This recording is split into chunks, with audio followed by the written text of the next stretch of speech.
On today's show, Dirk Nowitzki is getting into the Hall of Fame this weekend. Where does this moment rank in terms of importance for the Dallas Mavericks? Is the beef with Dwyane Wade crushed and all that? Isaac Harris is in Springfield for the Hall of Fame ceremony. We'll talk about all that and more on today's Locked On Mavs. I'm Luka Doncic, and this is Locked On Mavericks podcast. Mavericks, NBA champions. It's good, and the Mavericks have won the game.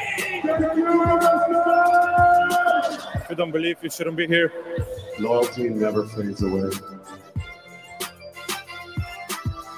And welcome. You are locked on to the Dallas Mavericks. My name is Nick Angstadt, media member and NBA channel manager for the Locked On Podcast Network, your team every day. Thanks for being part of the show, making Locked On Mavs your first listen every day. Join the Raccoon Squad, be an everydayer, subscribe, follow for free. Just search Locked On Mavericks wherever you get your podcasts or on YouTube. But the best way you can help us grow the show is to listen every day and to comment anything below. Let us know in the comment section, where does Dirk getting into the Hall of Fame rank in terms of most important Mavericks moments? Take some time on that one. Curious. Today's episode is brought to you by Bird Dogs. Go to birddogs.com/LockedOnNBA to enter a promo code LockedOnNBA for a free white tech hat. Like that one that Isaac's sporting right now. It's a great hat. You won't want to take off your Bird Dogs, we promise you. If you want to support the show, text us, get text alerts from us. Hear from Isaac as he's at Springfield with the in the Hall of Fame, as he's all throughout Dirk's press conference tomorrow, the Enshrinement. He'll be sending stuff and everything. You can get text straight to your phone. Subscribe to our subtext. It also helps support the show. Joining me, of course, as always, my co-host, writer, and contributor at Mavs.com, the Hall of Fame feline, the One More Thing King. What you got for me, Isaac Harris? Oh, the Hall of Fame, man. It's if you're just a basketball nerdy, you gotta make the trip someday. These people are listening to a daily Dallas Mavericks podcast. I think they fit into that category. I'm just gonna go out on a limb. That's true, and you gotta make it happen. And especially at the renovation, I went years ago before the renovation, and it's such a different. I mean, it's beautiful. I mean, everything's brand new, and you can shoot basketball and stuff there too. Which is I shot on a peach basket today. It was the first time I ever shot on a peach basket. So it took me a little bit. You got to hit that thing pretty good. It doesn't have a backboard, right? It's just like a no backboard, and I mean no give on the rim. So I mean you got to hit it or else it's bouncing out. And then it spirals all the way down and just kind of like shakes out underneath. Yeah. What'd you shoot on the peach basket? A basketball? No, like like not peaches. No, like 1 for 3. How many did you take? Oh, it took 4 or 5 shots to get a free throw going in there, but had a good red, white, and blue basketball too. I'll tell you what I struggled with though, NBA 3. Really struggled. It's long. Yes, it's long. Shut it down. Let's go. All right, today's episode, we're going to answer some questions about the Hall of Fame. Isaac's there, and we've got some questions from our subtext subscribers and a bunch of stuff. Is it worth visiting? What did you see there? Most underrated part? What kind of Dirk stuff is there? We want to know. We're going to talk about Dirk's Hall of Fame enshrinement and what to expect on that. We also kind of have to talk about Dirk and Wade putting the beef behind them, or maybe they did. Do we have to do that? We'll get into that. And we'll start with how important is this moment for the Mavericks history. Couple of news things, though. Slovenia plays Spain on Friday. I'll have a post game for that after that game happens. There's also a Dirk Hall of Fame press conference at the Hall of Fame. Isaac will be there. We'll do a post presser after that as well. And then Slovenia plays USA on Saturday, and Dirk's Hall of Fame enshrinement is on Saturday. So we'll have 4 episodes for you this weekend when normally we have 0. So subscribe, stick with us, all that kind of stuff. And also we learned today the Mavericks will be, according to Mark Stein, the Mavericks will be opening their season October 25th. We think in San Antonio. Stein said playing like the Spurs were playing host to the Mavericks. So I think it's going to be in San Antonio on October 25th. That's when they'll start the season. The Mavs will also play on Christmas away in Phoenix. So returning to the place where Game 7 happened. Oh, we get to hand Wemby his first L of his career. So we'll talk about those a little bit later, probably next week, and get into that. But today we want to talk about Dirk and all kinds of Hall of Fame stuff. Let's start with this. How important is this moment, Dirk getting into the Hall of Fame? How important is this moment for Dallas Mavericks history? I was reminded of this today because, I was walking through Hall of Fame stuff, and, there's a million jerseys on display and so many different videos and all the stuff. And they already have so much Dirk stuff in there already. Different milestones, different basketballs from milestones and jerseys and 2011 and all that. But I was just reminded of, like, there really isn't that much Maverick stuff outside of Dirk. Like, there's a few Jason Kidd things. One from 2011. There's a Jason Kidd big like display. When you first walk in, it's in like the lobby of the Hall of Fame. But he is the Mavericks. Like he is this franchise. He's one of the best players of all time. But he also represents this franchise. We were talking about before. When players go into the NBA Hall of Fame, they don't really have to pick like a team or the Basketball Hall of Fame. Got to remember that. Yeah. They don't have to like pick a team. You look at like baseball, they got to pick a team that they're going into the Hall of Fame with. Like this player, if they play for 3 teams, I'm going to go in the Hall of Fame with this franchise.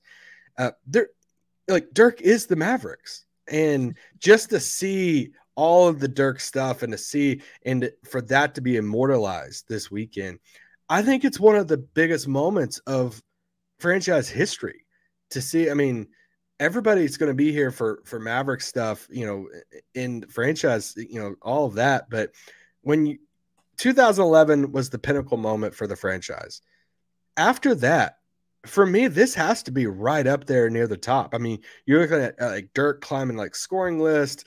If you want to say like separate the playoff run from the championship, if you want to talk about some Luka moments, I mean, I think in hindsight, or when it's all said and done, looking back on like, hey, when we drafted Luka, that was, such a big time in franchise history. But we've never had this type of moment on the bigger immortalizing scale like this moment for the Mavericks and Dirk.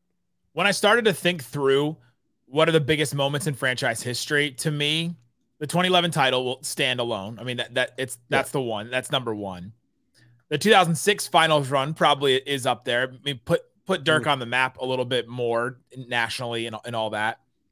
The drafting of Dirk, I mean, that's a look back moment where you look back at that moment, and that's a huge, massive moment in franchise history.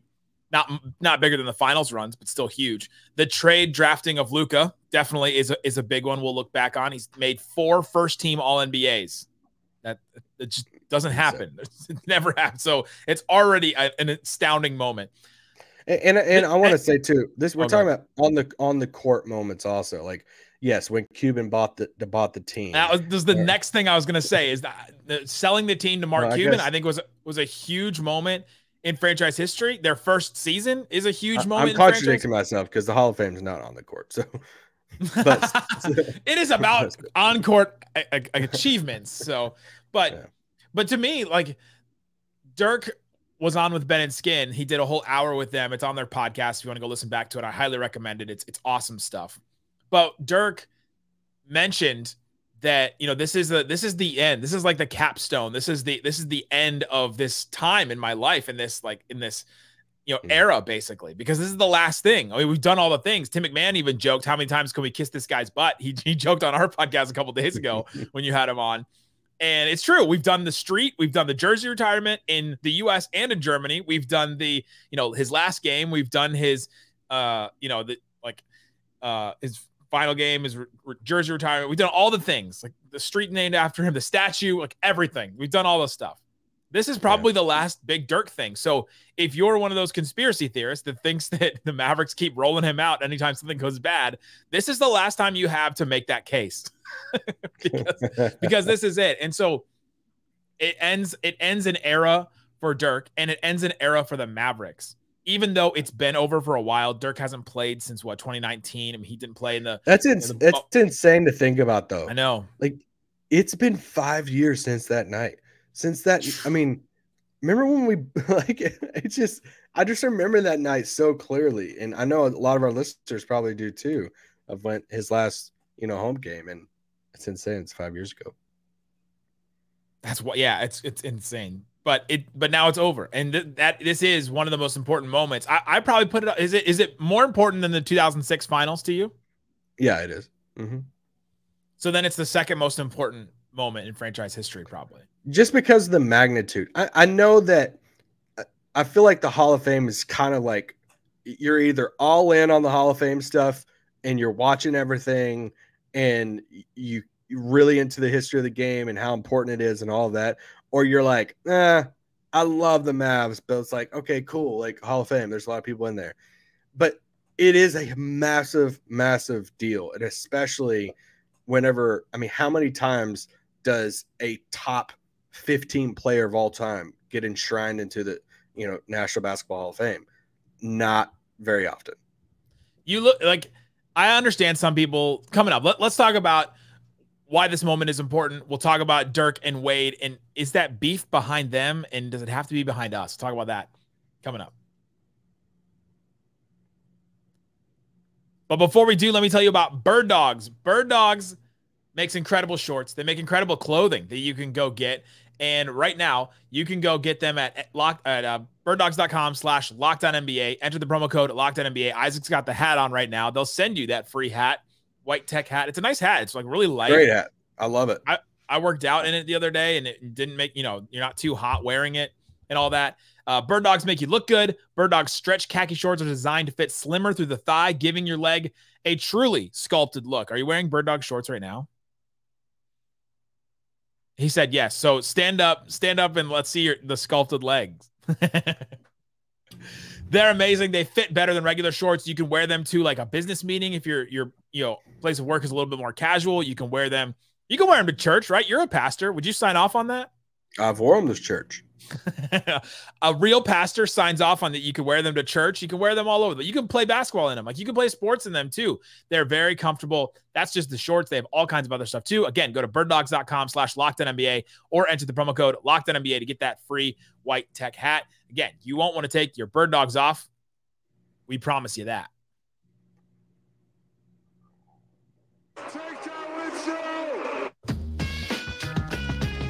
Thanks, everybody, for hanging out with us on Locked On Mavs, being part of the show, being an everydayer, part of the Raccoon Squad. We appreciate each and every one of you. Again, this weekend, we will have 4 probably mini episodes where we break down Slovenia's game against Spain, Slovenia's game against USA, Dirk's press conference at the Hall of Fame, and then Dirk's actual enshrinement, his speech.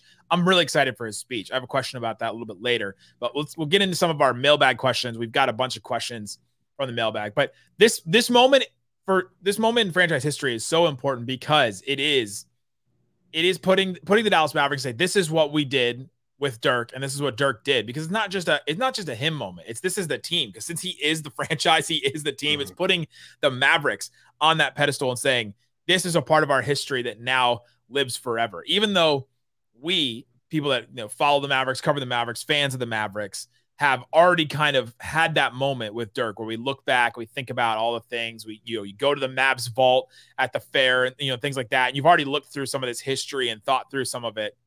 But now everyone else that is going to watch the Hall of Fame, that's going to know that Dirk is in the Hall of Fame, is a first ballot Hall of Famer. They're going to know that part of Mavericks history. And it's very special. It's really special for a franchise, because it's not just like, I start looking through some of the players that have made the Hall of Fame, and you're like, yeah, it does kind of cheapen it a little bit when you look at some players that have made it. Should I call some of them out? Just look at this class, like Chris Webber getting in and Dirk getting in. It's just very different things, but it's so important. It's so special for Dirk to get in because of how much he means to this franchise, and he is the franchise. Yeah, I mean, you just look at the class, and he's going in with Tony Parker, Pau Gasol, Dwyane Wade. I mean, obviously he deserves to be in there, but it's like Tony Parker and Dirk Nowitzki. Wash your mouth out without hotel soap right now. Just totally two different players on the grand scheme of things. I go back to like, how often do you have a top 15, let's just say top 20 for some people, player of all time go in the Hall of Fame? It's not very often. It's not every year. And you start looking at just different players. I mean, you look at a top 20 list and look at the magnitude, and then look at the top 20 players of all time, and then go look at it and say, all right, how many of you all played like the majority of your career for one franchise to where it would mean the world, and then that franchise doesn't have a ton of other people in there too. So that's where the list starts getting really slim. I mean, you look at like a Hakeem Olajuwon for Houston, you know, but it's like that's what makes Dirk so unique. That's why it was 41-21-1 that, you know, when you see a Tim Duncan go in, but now Tony's going in and Manu's going to go in, like, you know, Manu's been already. He's already, and you start looking at when Steph goes in, it's going to be a massive, massive deal. But even them, like the Warriors have other people, Rick Barry, Wilt Chamberlain, they have other people in the Hall of Fame. So it's still going to be a massive deal and all that. But that's why it's like, and I know some people's probably screaming, like, well, we should have had more players like to go in the Hall of Fame. Okay, cool. Yeah. The franchise has only been alive since 1980. So, I mean, it's not like, you know, so you look back at some of these teams, the Lakers were like in like the 1800s. No, I'm just kidding. The Lakers were like a franchise back in like the 50s. You know, I mean, it's 30 more years of existence that they've had all these different guys. And it's so cool that, you know, when you go into the Hall of Fame and that when you start working your way down, you start at this like level 3, you go up to this third level, and there's all this different stuff, and I won't go into all the details, but then you start like working you down your way through it. And you start with like the history of the game and Dr. James Naismith and how it got started and the original rules of basketball. I took pictures of those because those are fascinating to me. And you start kind of going throughout history. And I came upon this like one exhibit, and it was called the Center of the Universe. And it was on George Mikan. And I was reading some on Mikan, but it was just like, you know, the stuff that they were saying about him, about the importance of the big man and all of that. He was like the first, you know, big man, and how he changed the game of basketball.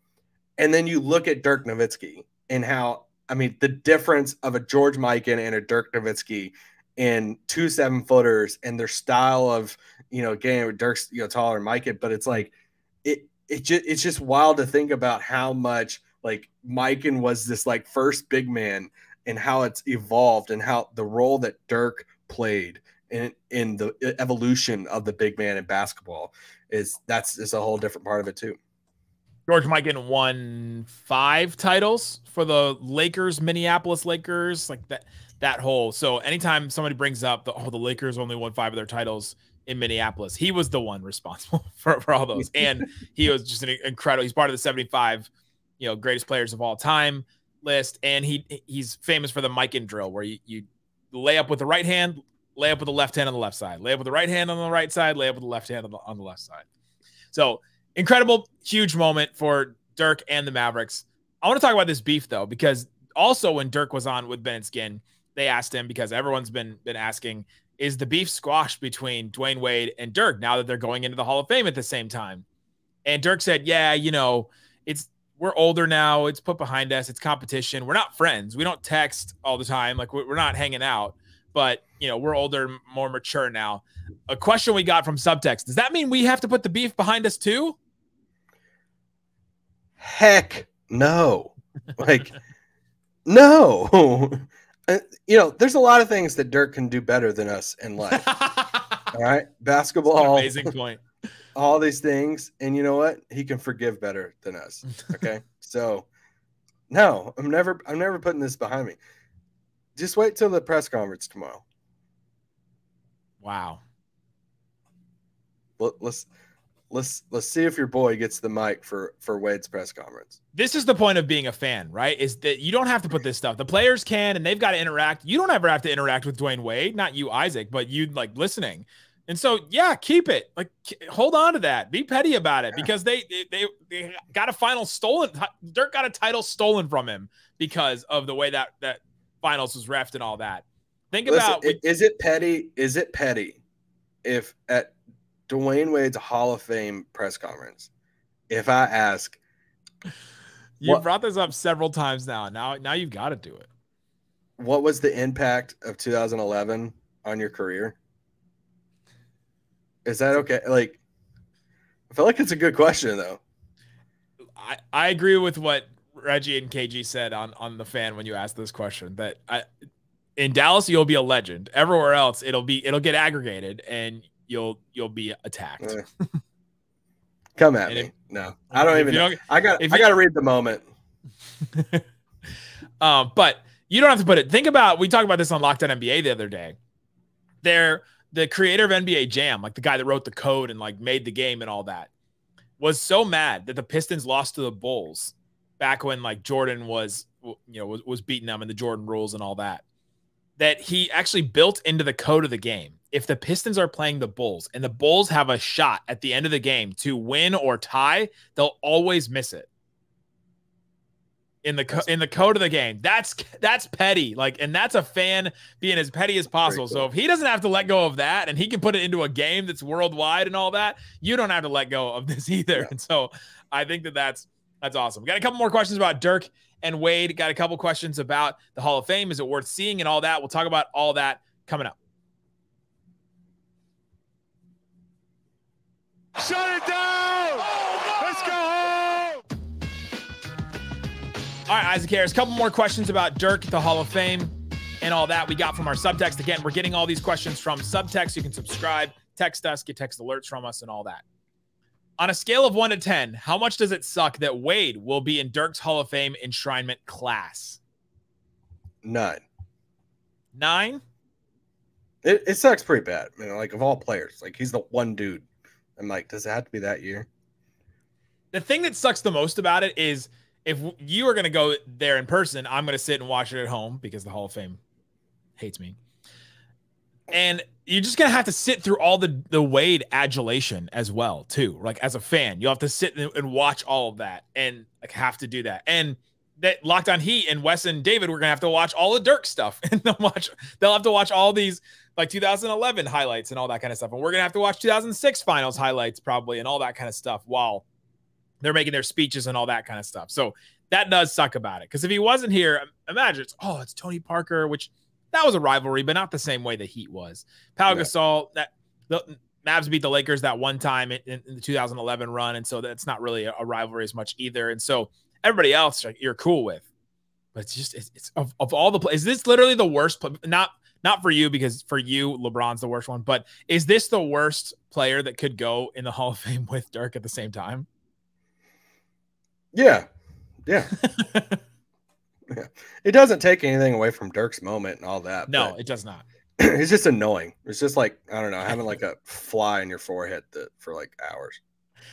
Another question. What are you most interested in hearing from Dirk during his speech? Like, what do you want to hear from him? Sorry, you cut out for a second. You got to repeat. What are you most interested in hearing from Dirk during his speech? I want to hear and see on him how much this means to him. And, you know, we haven't seen him a ton over the past like 5 years. And we've seen him in all these moments like you went through of the statue and the jersey and last game and all that. I'm reading the great Nowitzki right now. And Thomas does a great job talking through that last home game. And it's just like, we've seen him at all those moments. I want to see what this moment is like for him. And it's more than just like because he's going to get some, hey, what was your favorite moment? Hey, what, who do you credit the most? Like he's going to get all those. And I want to hear what he says too, but I just want to see, does he get emotional? How does he react in the moment? Exactly who all is here for that. I've seen different lists and heard different things of how many people's coming in for Dirk and all of that. So I'm more curious about all that. I'm curious to see how he contextualizes his career because he's got such a short time. What does he bring up? Is it just like like an Oscars acceptance speech where he thanks a bunch of people and just goes through a list? Or does he walk through him coming over to the U.S. and all that? He recently shared a story with Rachel Nichols about how like he didn't know that his car had AC in it. And so he was just driving around like in Dallas in April and May where it was getting hot without AC. Does he go back to any of those moments? Does he share anything else? Does he walk through his career? And does he share part of his incredible run? Like one of the things that makes Dirk so incredible is that he has such like a Hollywood story as his career. He comes from kind of nothing. Nobody expected much out of him. And then he rises to the point of becoming, an all-star, an all-NBA type guy. They go to the finals in 2006 and they lose in that one. You say, okay, that's okay. They'll be back. And then they come back in 2007, won 67 games. They lose in the first round. Just incredible, highest of high to the lowest of low moment. That's when he wins his MVP. Didn't even want to accept it. Had to accept it being out of the playoffs. Just an incredible, low, awful moment. He goes to Australia with Holger and works out and tries to get away from everything. He had to escape from the world doing that. And then he starts, working back, trying to get back to the mountaintop again, get back again.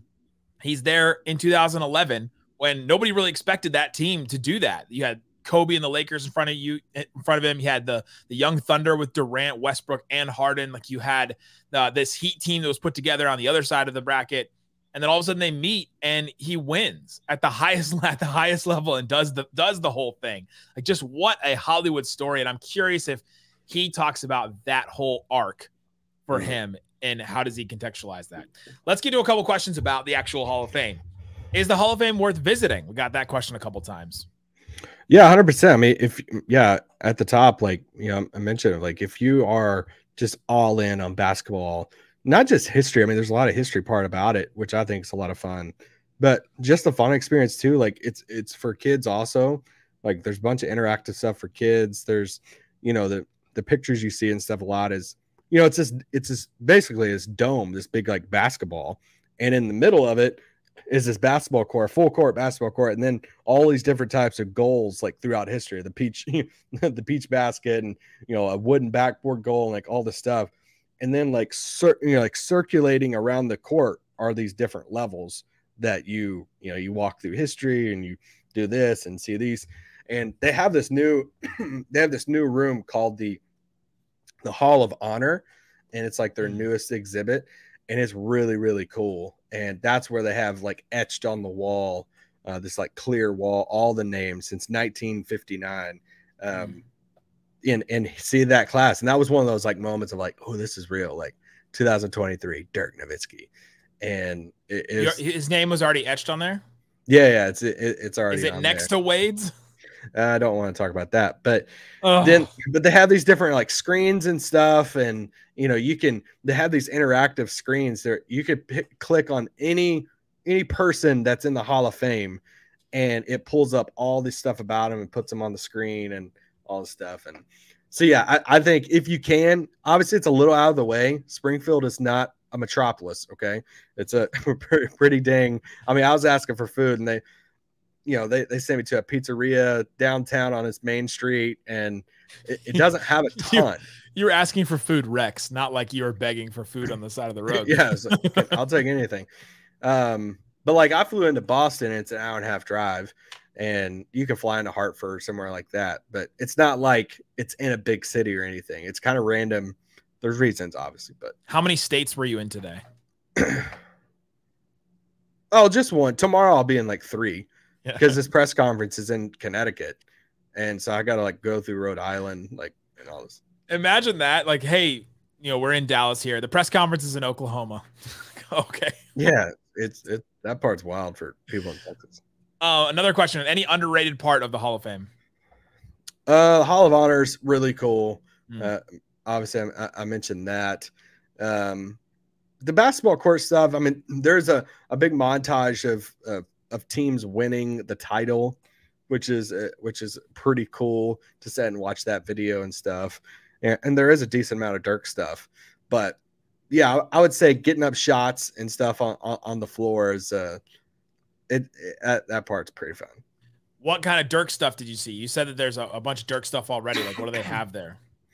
Yeah, it's honestly kind of random. I mean, to me, it's random jerseys from different, just random milestones of rebounds, hitting a certain number, and pair of shoes from this, and a shooting shirt from this game. And so, yeah, there's stuff like that. They have a huge collection of a bunch of all of his rings and all-star rings. And, you get, I mean, there's just all this half circle of all these different all-star rings and stuff that he obviously donated to the Hall of Fame. So he's present in all these different places. which is cool because, I mean, they didn't, like, to my knowledge, they didn't just add those like right now. So he's been kind of present. He's on this massive banner, like kind of in the main room too. So he's already been present there. So it just makes sense. Do they still give out all-star rings? I don't know. Paul George probably has them framed though. Trae Young's got them. Like, Trae's like, I just want a gold medal. All-star rings. Who knew? That's so wild. Yeah. Yeah. They just, there's a video posted. The Raptors posted a video last year of Siakam getting an all-star ring. That's so strange. I've never heard of that. We got this question a bunch of times. Is Luka already in the Hall of Fame? Does he have his spot reserved? I don't think they got it reserved, but yeah, I mean, if he retired right now, he'd be in the Hall of Fame. So for sure. Because a reminder, this is the Basketball Hall of Fame. So there's stuff in there about college. There's WNBA, NBA, European, and that's why we talk about all the European accolades and stuff too. I mean, referees are in this Hall of Fame. Obviously, coaches. There's so many coaches. So many coaches. I have no clue even who they are, and because some coaches from college and different stuff. There's teams. Like there's like different categories, but a contributor is a category too. There's some media.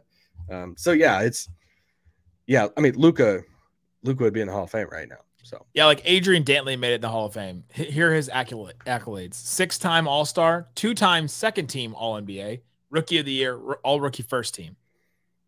I don't even think he won a title either. Could be wrong. No, it would be on there.